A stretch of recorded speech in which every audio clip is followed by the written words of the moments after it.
Iran's supreme leader, meanwhile, is facing what may be the greatest challenge of his decades in power. As anti-government protests driven by a collapsing economy and deepening public anger spread across much of the country, the latest flashpoint also coming at Tehran's Grand Bazaar, which is the historic heart of Iran's commercial and political life, where protesters staged a sit-in to actually demand relief from the soaring prices and a rapidly falling currency. Protesters are saying security forces eventually fired tear gas to disperse the crowd as shops shut and the markets basically ground to a halt.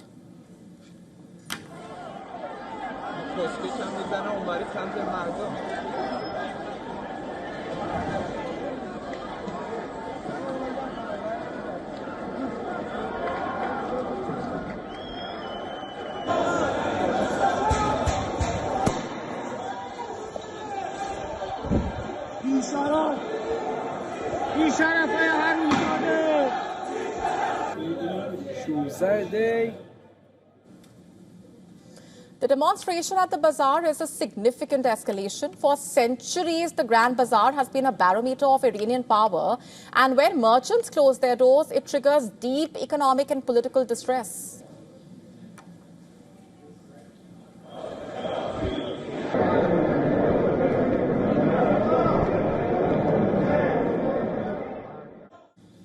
The unrest also coming as Iran's Rial continues that free fall, hitting a record low this week. On Tuesday, $1 bought nearly 1.5 million rials, a staggering collapse for a currency that once traded at just 70 to the dollar before the 1979 Islamic Revolution. The economic pain is expected to only get worse now. Iran's central bank has sharply cut subsidized dollar rates for importers. That means prices of everyday goods may push even higher. It will pass the burden directly on to consumers who have already seen their life savings bleed by years of sanctions and mismanagement. The protests, which started late last month, have turned deadly. Activists saying at least 36 people have been killed, with more than 2,000 detained. Demonstrators have been heard chanting against Iran's ruling regime. This is a rare and bold challenge to the core of the Islamic Republic. The president, meanwhile, has ordered an investigation into at least one incident involving the security forces. He even drew a sharp line between protest and violence. Pezeshkian has also ordered security forces not to crack down on economic protesters. However, officials said those carrying weapons, attacking police stations or military sites would be treated as rioters, not protesters.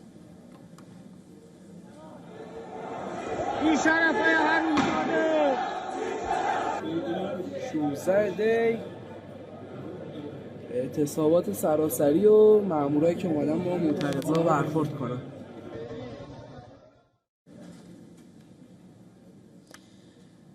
Meanwhile, this crisis can also lead beyond his control. Remember, he previously blamed his own government for the soaring economic crisis.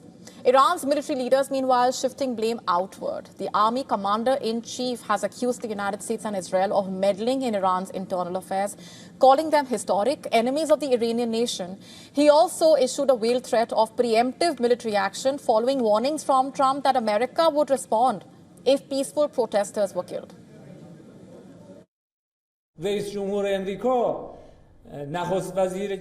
Today, there are no doubts about the hostility of the U.S. president and the criminal prime minister of Israel towards the Iranian nation. They allow themselves to meddle in this internal affair of ours. They tweet, they talk. They have been enemies throughout history, and 6 or 7 months ago, they killed and martyred over 1,000 Iranians, including commanders, soldiers, scientists, children, daughters, sons, women, and men.